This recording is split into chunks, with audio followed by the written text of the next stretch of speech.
Setembro é o mês de conscientização da saúde mental. Hoje a gente exibe uma reportagem especial sobre a importância do fortalecimento, do cuidado e também da atenção com as emoções das crianças. As vivências da infância da Magali impactaram o adulto que ela é. Antigamente meu pai só me olhava assim atravessado, eu já sabia, né? Quando Joaquim nasceu, como mãe, ela teve a oportunidade de fazer escolhas diferentes. Eu faço terapia há 20 anos na minha vida, então assim, tudo que eu aprendi sobre educação foi muito intuitivo, de coisas que me faziam sofrer como ser humano, e eu fui buscar entender o porquê que eu sofria tanto, né? E é isso que a família tem feito. Buscam criar o Joaquim de uma forma mais consciente e respeitosa. Às vezes, né, os pais ficam preocupados, vamos ensinar matemática, vamos ensinar isso, vamos ensinar aquilo, né, para a criança ser inteligente, para a criança tirar notas boas, né? E eu acredito muito que o que mais vai fazer diferença no futuro dele vai ser realmente ele ter uma inteligência emocional, né? Eu acredito muito nisso, que a partir do momento que ele reconhecer as emoções dele, ele vai conseguir também saber como agir através das emoções. Não é controlar, né? E sim saber como agir. Esse tipo de abordagem de pais com os filhos é chamada de educação positiva. É aquela educação que ela não está baseada tanto no controle, em ter ferramentas de como educar a criança. Não, ela está focada na relação com o seu filho. Então, é aquele tipo de educação que se preocupa em atender as necessidades, não só físicas, como emocionais, né? É o tipo de educação que vai querer o quê? Diminuir o estresse dessa criança, que vai se preocupar em que tipo de vínculo de relação que eu estou criando com o meu filho. Dados do Fundo das Nações Unidas para a Infância apontam que 75% dos transtornos mentais têm início quando a gente é criança.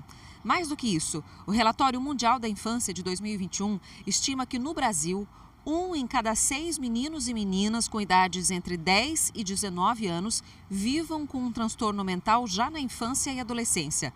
Para os especialistas, está nessa fase da vida a origem de muitos traumas e questões que se apresentam no futuro.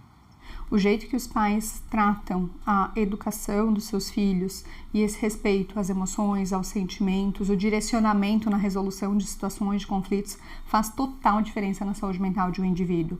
Então, existem coisas que não estão no nosso controle. O risco genético, a vulnerabilidade a muitos transtornos e a outras questões que nós não podemos controlar.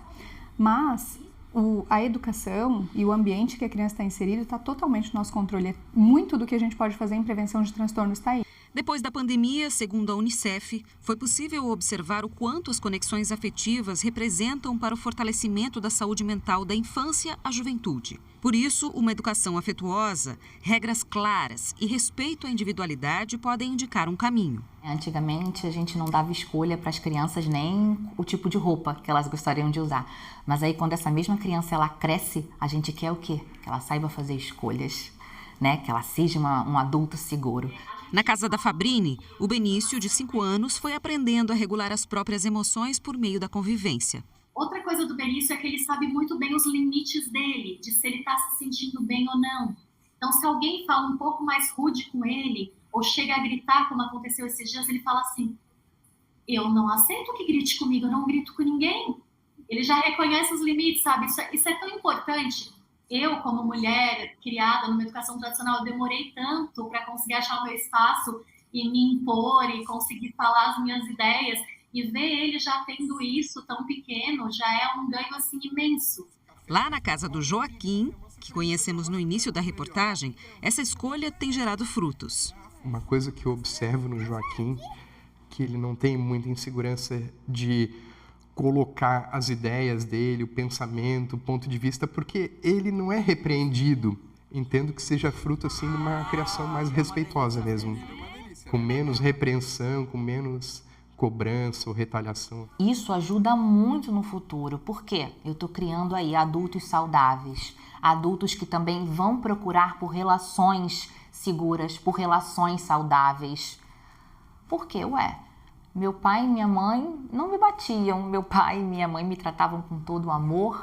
Então é isso que eu vou esperar das pessoas, eu não vou esperar menos. Eu sei do meu valor.